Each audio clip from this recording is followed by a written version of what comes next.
بسم الله الرحمن الرحيم. الحمد لله خالق السماوات والأرضين مالك يوم الدين ثم الصلاة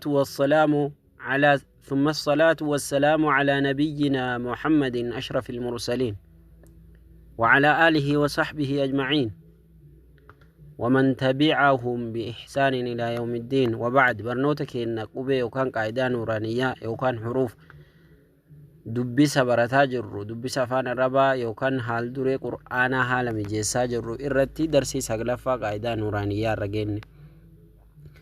Darsii saglaffaa kana keessatti leenjii darsii afraffaa, shanaffaa fi saddeettaffaa akkasuma torbaffaa irratti waan baranne waliif finnee jecha yoo uumnu akkamitti akka jennu garaagarummaa fi wal fakkeenna isaanii akkasumatti akkamitti akka dubbatu baranna jecha.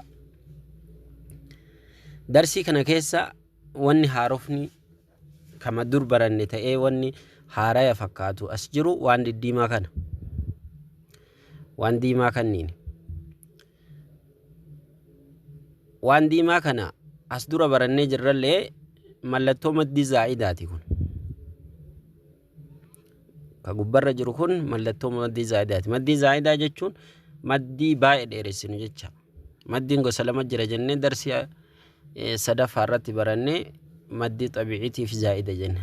Xabiicii jechuun xiqqooma ka dheeressan, zaa'id jechuun ka sirri dheeressan isa kana. Inni kun waan haaraa osoo hin taane darsii saddeettaffaa keessatti qubeen sadan kunniin dheeressituudha jennee kaasne. Alif dheeressaadha, waaw dheeressaadha, yaan dheeressaadha. Yoo seera isaanii guutte seerri isaanii seera lama jennee alif harfii maddii ta'uudhaaf tokko sukuuna tahee fathaan isa dursuu qaba. Waaw harfii maddii ta'uudhaaf ufii sukuuna tahee dammaan isa tursuu qaba. Yaan sukuuna tahee kasraan isa dursuu qaba. Harfii maddii ta'uuf harfiin maddii sadan kun harfii maddii jechuun qubee dheeressituu ta'uudhaaf waan kanniin sadan guutuu qabaa jennee turre. Akkasuma ta'ee amma maddiin zaa'idaa kun akkanuma seeruma kana eegee dhufee harfii itti aanee dhufurratti yookaan sababoota maddii zaa'idaa hedduutu jira. Isaan keessaa tokko hamzaadha. Akka isinitti hin dheeranneef hamzaa wayita itti aanee dhufee kaas jiru waan kana ta'eef ammaaf sanuma isinitti hima. Harfii maddii kanatti aanee harfiin jiru hamzaa yoo ta'e maddii zaa'ida ta'a. Kanatti hin cinqaminaallee kun waan namaafi. Kun mallattoo maddii zaa'idaati. Kanaaf hamzaa waan asiin jiruufi harfii biraa osoo ta'e amma kunniin harfii biraa ta'e malee akkuma kanaati. Kunniin fakkeenyaaf amana jedha kuni miimtutti aane alifii maddiititti miimtu aane. Osoo hamzaa ta'e kunillee akkuma kanaati jecha. Sababni maddii zaa'idaa hamzaadha asitti waan ta'eef maddii kana dabalata akkuma duraa san dheeressinee dheeressuu ammoo itti daballa jecha. Dheeressuu duraa caalaa dheeressina jecha. Wanni haarofni jiru kana. Kanattillee baay'een cinqamina ka itti aanutti dabarra waan simplii barannaa waan laaftu baranneeti isuma san guddisaa deemna inshaallah. Kanaaf wanni haarofni as keessa jiru yoo isin dhibe isuma kana jechuu mallattoo maddii zaa'idaati maddi jennee dubbifne. Amma afaqqadaadha yoo eegallu akkuma dura adda addaan baranne san walitti gizee finnullee haaluma saniin itti fufna jecha. Kana bira wayita geennu ammoo isin him. Hamzaa jennee fathaa jennee alif sukuun jennee walitti aa jenne. Hamzaa fathaa alif sukuun aa miim fathaama aama gizee afaqqannu harfii guunnee waamna. Miim fathaamaa jenne. Miim fathaamaan jenne. Miim jennee fathaa jenne gezi. Miim fathaama aama nuun fathaana aamana walitti aamana jedha jecha jechuun. Hamzaa fathaa alif sukuun aa waaw fathaa alif saghiira waa aawaa. Asitti ilaalle yaan tun alif taatee jirti waan harfii duraan barannee jira. Yaan hin jirtu jecha waaw fathaa alif saghiira waa. ألف صغيرة جنة جن يو قدات سكون جنة يو تقوت إمو صغيرة جن حال مسنين اتفوفتني حمزة فتحة ألف سكون نون كسراني آني يا فتحايا آنية تا كسرتين تن آنية حمزة كسرة يا صغيرة إي جد أوجه حمزة كسرة يا صغيرة ولت إي لام فتحة ألف صغيرة لا إي لا فا كسرة في إي لا في كن اللي ديرا كن بابا إي لا في إي لا في همزة فتحة يا سكون أي نون فتحانا أين با كسرة بي ها كسرة يا صغيرة هي به أما سورة التلال ألف سكون جن أكدراسا مد ألف مد جن جيم فتحة ألف مد كجبر جرو كان دبسنا جتا جيم فتحة ألف مد جا همزة فتحة جاء إيرين تدبل لجتا ألف مد جن دبس يا مد جن كنان اللي جيم كسرة يا مد جي ألف نكون إنكرام ألف نزيرو في الرقاب إنكرام سنين جد أجر والمك أبدني كبتن ألف نكون إنكرام ألف برة الراء جيم كسرة يا مد جي همزة فتحة جي إيجا همزة بود رفت إيرة تجتة سبب نمد همزة سنين جد أجر وان تيف جيم ضمة وسكون جوعين كسرتين عن جوع خافت حوا وسكون خوفا كسرتين في خوف حال مسنين هندا أفك أدام بفكنا كان أما كهيلايتي تتجد إمالي وننو اتديما جرو دبسة براتاوان جروف دبسة كان أسكيستي ونقونو كديرتون ديرسينا درسي أفرفا درسي سديتا مديدا كغبابتون غبابسينا درسي أفرفا yoo sagiiraallee ta'e akkuma darsii saddeettaffaa akkuma guddaati kunilleen dheerata kunilleen dheerinni jara lachuu walqixa torbaffaa fi saddeettaffaa walqixa jennee jirra yoo ammoo liiniin ta'e liiniin goona ay haw akkas goona isa san bifuma saniin walitti dubbifna jecha fakkeenyaaf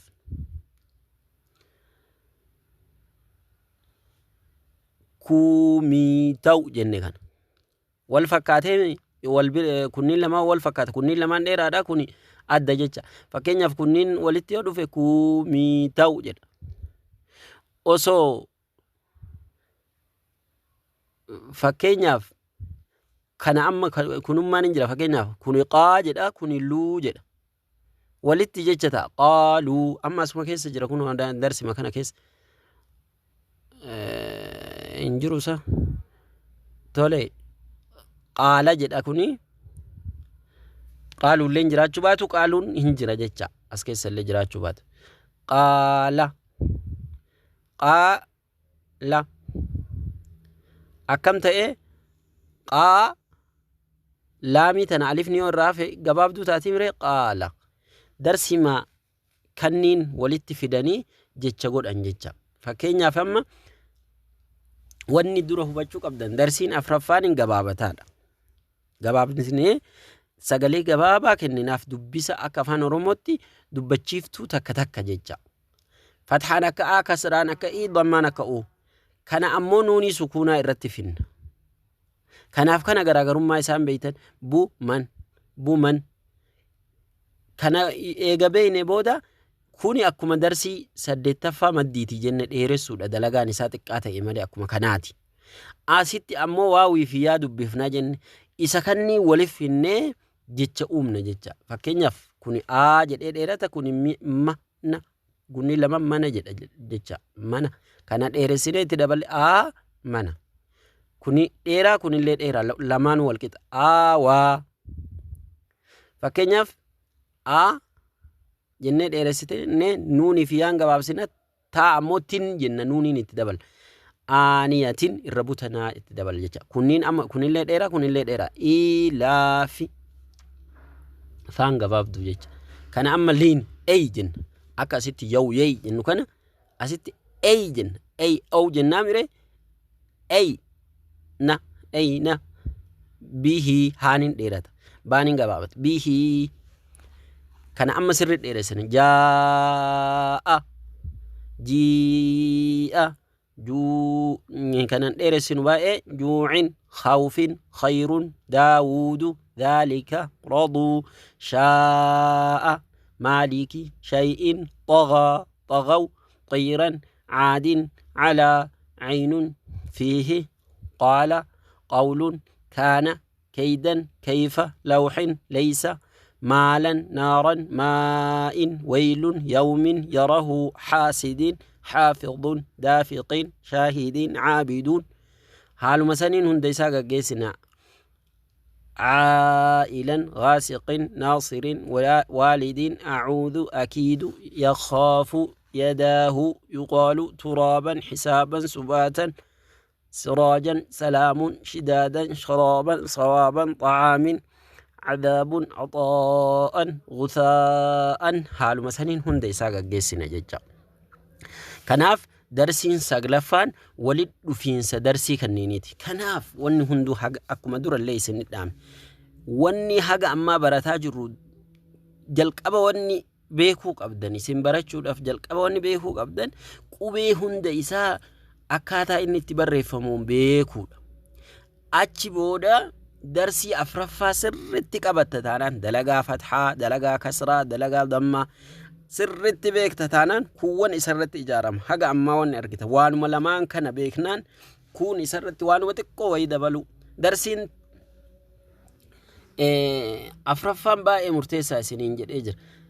Eega qubee beekte qubee eega beekte qubee boca isaallee akkaataa inni itti barraa yoo jedduu jiraate yoo jalqabarra jiraate yoo xumurarra jiraate garaagarummaa isaa akkaataa isaa bifa isaa eega beekte darsii afraffaa murteessa.